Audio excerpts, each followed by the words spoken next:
ರಾಜ್ಯದಲ್ಲಿ ಕಾಂಗ್ರೆಸ್ ಪಕ್ಷ ದಲಿತರಿಗೆ ನಿರಂತರವಾಗಿ ಅನ್ಯಾಯ ಮಾಡುತ್ತಾ ಬಂದಿದ್ದು ಚುನಾವಣೆಗೂ ಮುನ್ನ ನೀಡಿದ ಭರವಸೆಗಳನ್ನು ಈಡೇರಿಸುವಲ್ಲಿ ವಿಫಲವಾಗಿದೆ ಎಂದು ದಲಿತ ಮುಖಂಡ ಶಿವರಾಜ್ ಜಾನೇಕಲ್ ತೀವ್ರ ವಾಗ್ದಾಳಿ ನಡೆಸಿದ್ದಾರೆ.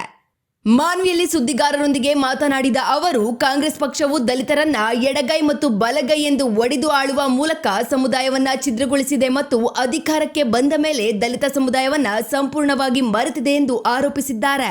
ದಲಿತರಿಗೆ ಮುಖ್ಯಮಂತ್ರಿ ಸ್ಥಾನ ನೀಡುತ್ತೇವೆ ಎಂಬ ಆಮಿಷವೊಡ್ಡಿ ಕೊನೆಗೆ ದ್ರೋಹ ಬಗೆದಿದ್ದಾರೆ ಎಂದು ಕಿಡಿಕಾರಿದ ಅವರು, ಇನ್ನು ಮುಂದಾದರೂ ದಲಿತರು ಕಾಂಗ್ರೆಸ್ ಪಕ್ಷಕ್ಕೆ ಮತ ನೀಡಬಾರದು, ನಮ್ಮ ಸಾಮರ್ಥ್ಯವನ್ನ ತೋರಿಸುವ ಮೂಲಕ ಮಾತ್ರ ಆ ಪಕ್ಷಕ್ಕೆ ಪಾಠ ಕಲಿಸಲು ಸಾಧ್ಯ ಎಂದು ಆಕ್ರೋಶ ವ್ಯಕ್ತಪಡಿಸಿದ್ದಾರೆ.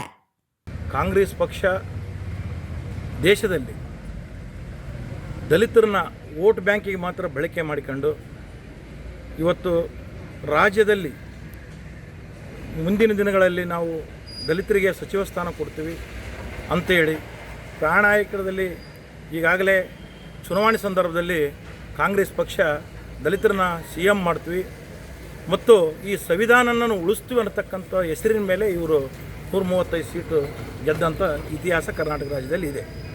ಆದರೂ ಇವರು ಅಧಿಕಾರ ಸಂದರ್ಭ ಬಂದಾಗ ದಲಿತರನ್ನ ಮರೆತು ಬಿಟ್ಟಿದ್ದಾರೆ.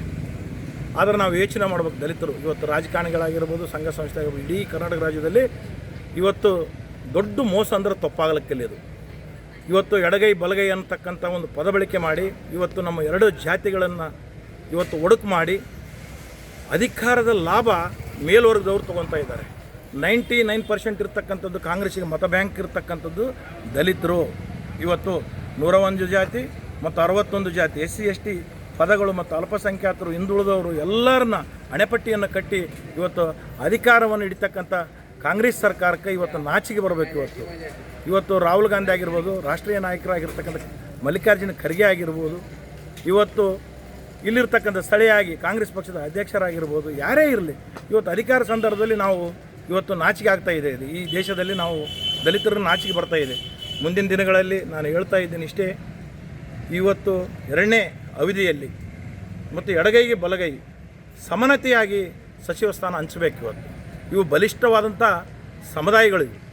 ನಿಜವಾಗಲೂ ನಮ್ಮನ್ನು ಬಲಗೈ ಒಂದು ಕಡೆ ಎಡಗೈ ಒಂದು ಕಡೆ ಮಾಡಿ ಇವತ್ತು ನಮ್ಮನ್ನು ತುಕ್ಕಡ ಮಾಡಿ, ಒಂದು ಬಟ್ಟೆಯಲ್ಲಿ 2 ಭಾಗ ಮಾಡಿ ತುಕ್ಕಡ ಮಾಡಿ ಇವತ್ತು ಅಧಿಕಾರ ಆಳತಕ್ಕಂಥ ಸಮುದಾಯಗಳಿಗೆ ನಾನು ಹೇಳ್ತಾ ಇದ್ದೀನಿ, ಮುಂದಿನ ದಿನಗಳಲ್ಲಿ ಈ ವೋಟ್ ಬ್ಯಾಂಕ್ ಅಂತಕ್ಕಂಥ ಕಾಂಗ್ರೆಸ್ ಪಕ್ಷಕ್ಕೆ ನೆಲ ಕಚ್ಚಂಥ ಕೆಲಸ ಆಗ್ತದೆ. ಇವತ್ತು ನಿಜವಾಗಲೂ ಇವತ್ತು 135 ಸೀಟ್ ಗೆದ್ದಿರ್ಬೋದು.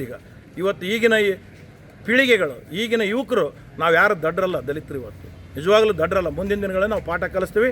ಇವತ್ತು ಸುಮಾರು ಸಾರಿ ನಾನು ನೋಡ್ತಾ ಇದ್ದೀನಿ ಕಾಂಗ್ರೆಸ್ ಪಕ್ಷದಲ್ಲಿ, ನನ್ನ ಅನುಭವದಲ್ಲಿ ಕಾಂಗ್ರೆಸ್ ಪಕ್ಷದಲ್ಲಿ SM ಕೃಷ್ಣ